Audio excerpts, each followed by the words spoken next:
What's up with the what's up, people? It's your boy Angry Tad. We back here with a special show today. We're right here at the shop with a special show today. We're here to interview world, world and Philly renowned and well known Rob J from Uptown, known around the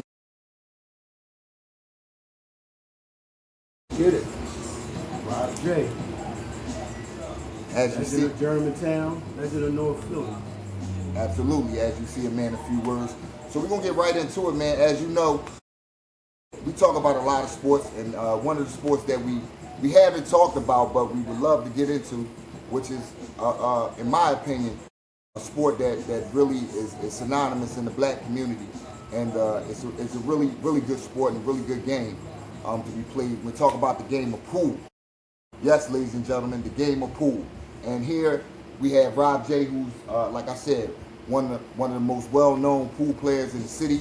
And I just wanted to get, some of his input on the game itself and a little bit about when did he get interested in the game of pool. We're going to get right into these questions. Rob J, I'm going to call him Ump, because that's what I call him. You know what I'm saying? What started your interest in the game of pool? Yo, I played ball all my life. I got to the point where these knees start. Chose another thing to play, pool, which is not really, you don't take a lot of athleticism to shoot pool. But it's a skillful game, it's fun. For the most part, I started gambling shooting, because I was good at it. Okay. Currently, I'm a member of the APL and the APA.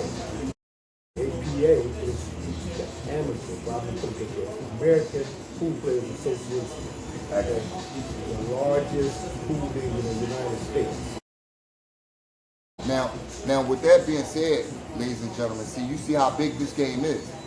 This thing goes worldwide, and I used to watch pool a lot on sports channels, specifically ESPN.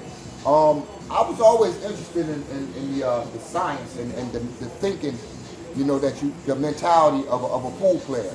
Could you get in, without giving some of your strategies away, to how you have to really think the game and what it takes to really analyze a pool team? It's almost like chess. Skillful and strategic. A lot of people think it's just you break the balls and you choose either high or low or colors or stripes, towers or stripes rather. It's that, but it's not that. A lot of people think that, if you choose because I ran all my balls, but it's skillful, it's strategic.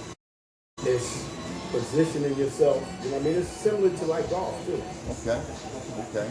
So now, with that being said, and you said it's more like chess. So let's say, in a tournament, is there ways that you can block your opponent, or stop your opponent from shooting a certain ball? Well, actually, when you shoot, you break the ball, you want to get out. Okay, so what you do is, what I do and what a skillful pool player would do is look at the table and see which balls he's going to choose. Once you choose the balls you're going to choose, you look at what shot you want to shoot first, right? And then you determine what your next shot will be. Instead of just hitting the ball and the cue ball goes anywhere, now you got to think of where you're going to shoot. And that's what a lot of people that don't really know how to play pool do. They shoot the ball and then wherever the cue ball lands, they got to look for the next shot. A skillful player is going to position the cue ball for their next shot.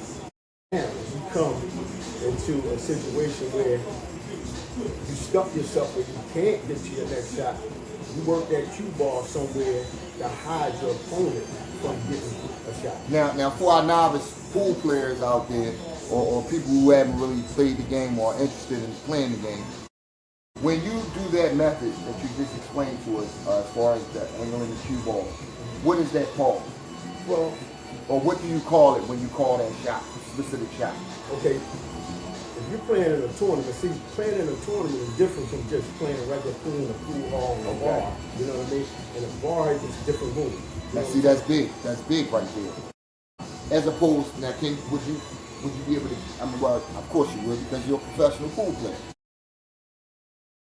Hey, I'm calling it professional. You know, I mean, we giving flowers where flowers are supposed to be given on this show. But what would you, you know, as you said, like I've heard it in non-professional games or non-tournament games called a safe shot. Okay. Are you required in a tournament to do the same? Like you said, explain to us, I guess, the difference between tournament style play and as opposed to a regular ball. Well, safe shot, it's a safety. A safe shot means you're not calling a shot. Okay. So, but you in tournament, you have to hit your ball. If you call safe, you gotta connect with one of your balls, and wherever the cue ball lands, it's your opponent's shot. Okay. But what I do, I hardly ever call safe shot. I'll call a shot, even if I'm not trying to make it, but it's still considered a safe shot because I missed. You know what I mean? I intentionally missed, but instead of calling safe, I'll call the ball anyway. You know what I mean? Like I might be trying to play that 6 in the corner pocket, right? I'll call 6 in the corner, knowing that I'm not really trying to make it in the corner, and position the cue somewhere where my opponent have a tough shot. So it's like a bluff shot. Right. I really barely call safe shot. Cool. One more question I have. Well, I have many questions, but another question that I have for you. What's the difference between, let's say, 8-ball game and a 9-ball game? Because I've recently come across a lot of, players, no problem, a lot of players that like to play 9-ball as opposed to a regular traditional 8-ball game. Play 9-ball, you only have 9 balls. Right. From 1 to 9. Gotcha. And the object is to end the game by making a 9-ball. Whoever makes the 9-ball wins the game, but it's ways to play it. You have to go in the order. You break the balls, okay? And I break. Nothing falls. So my opponent's shot, you got to shoot the 1 ball first. Gotcha. You have to make the 1 ball, then the 2, then the 3, and so forth. If those balls are missing, go in that order. Oh. But now you can make the 9-ball. Say for instance, you break and the 1 ball is over here and the 9-ball is sitting in front of you. You can win the game right there by combinating the 1 to the 9. Game's over. Because you hit that object ball first, that 1 ball. Gotcha. Now, I'm gonna pretty much get personal here when I ask you this. How does pool help you relax? Because a lot of people I hear, and even with me trying it myself, I feel as though when you're in that setting one-on-one by yourself playing, it tends to give you a relaxation. Is that true when it comes to you? Yeah, to me it is because it's a skillful game.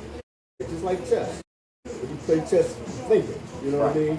And like I said earlier, no athletics involved in it at all.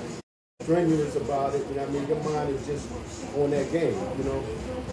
See, another thing why I link it to like golf, you playing pool, you're not only playing your opponent, you're playing the table also.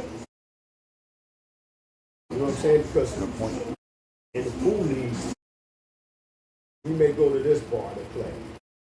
Never played here before. You don't know how that table is. You know what I mean? That table the rails might be tight.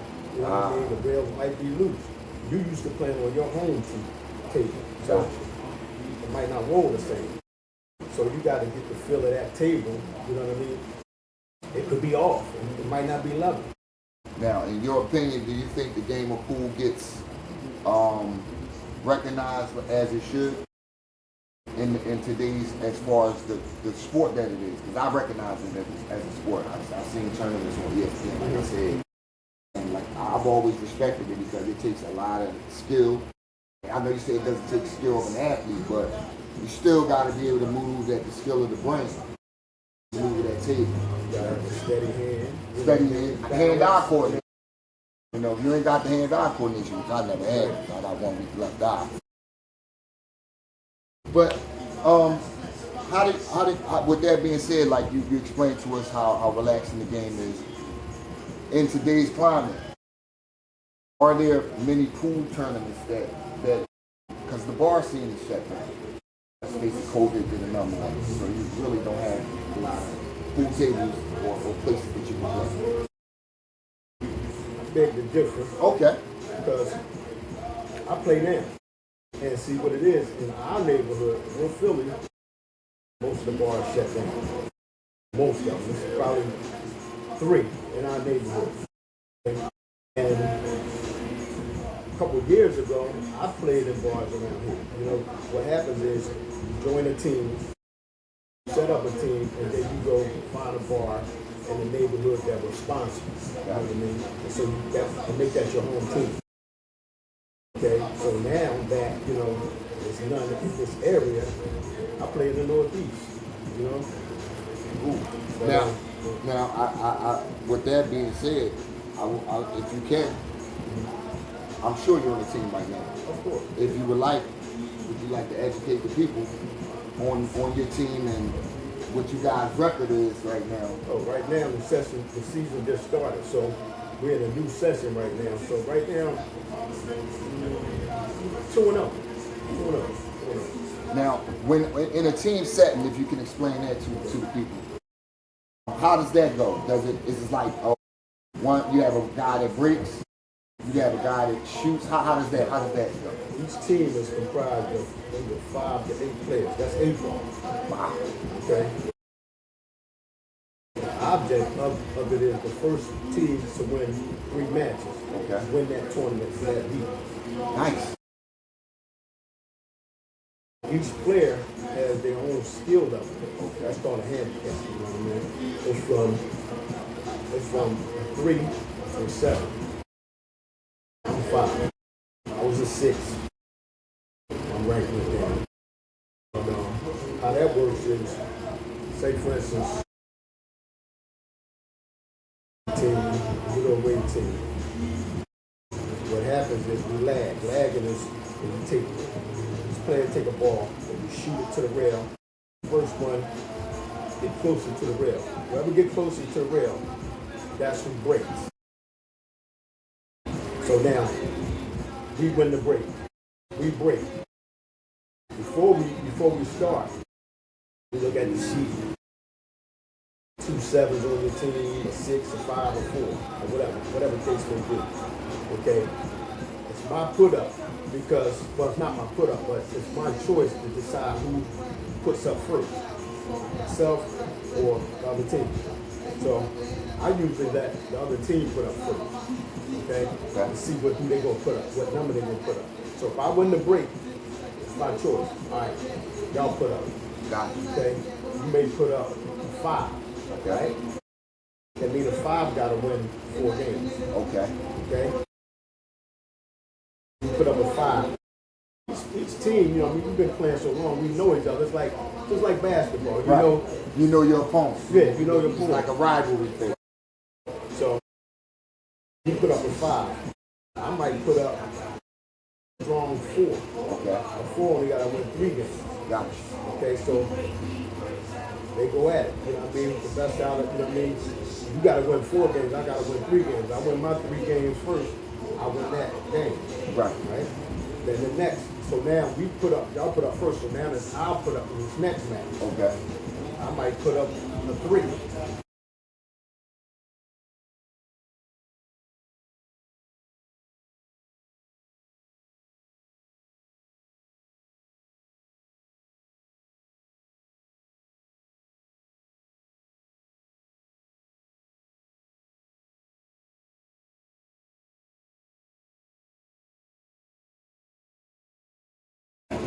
I'm gonna get right into it because and I must say, he's a big advocate. I mean, well, not a big advocate, but he's a wealth of knowledge when it comes to this.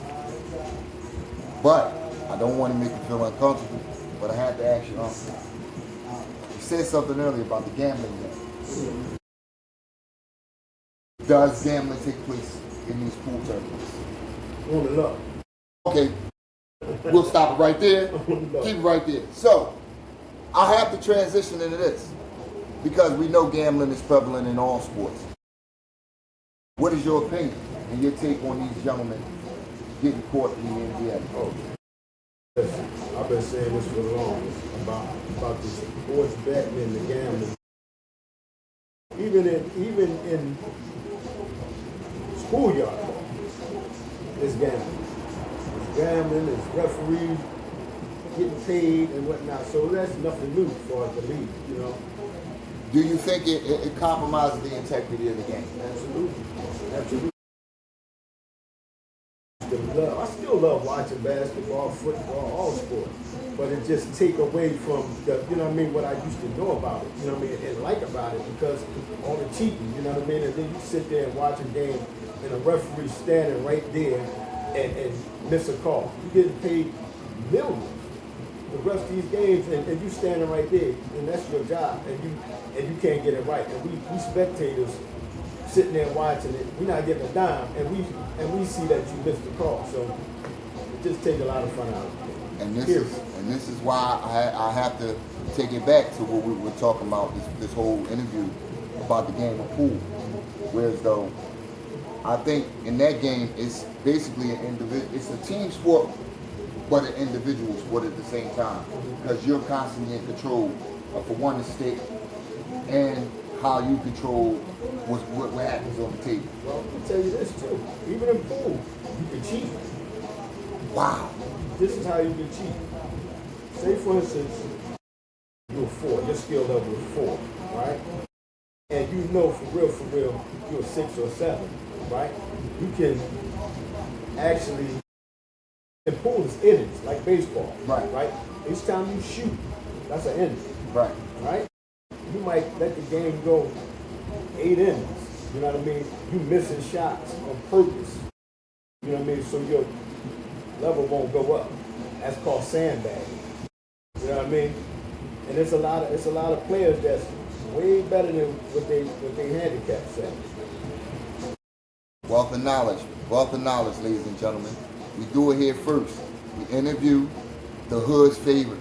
We interview the regular man, and we interview people that can really, really change and your thought process on a lot of things. And with me being a sportsman, I love interviewing the older gentlemen and you know, getting their perspective, because again, like I said, they're a wealth of knowledge. And I want to thank Unc for doing this interview with us, and want to give some parting shout outs to your old neighborhoods and stuff like that, Unc. Main Street. There you have it, Haines Street. Shout out to Haines Street. You know what I mean? Shout out to Haines Street for, you know, bringing one of the finest men that I've ever known, you know what I mean, into this world. And we're here to give him a space so he can share the knowledge with the people. Again, you got your education on the game of pool. We do all sports, ladies and gentlemen. And again, we interview people, you know what I mean, so that people would think that they should be interviewed, you know what I'm saying? So again, thank you for tuning in. We appreciate you. Like, share, subscribe on the YouTube channel. And again, love on somebody to love on somebody. Holla at your boy. Theeangryteds. Peace out.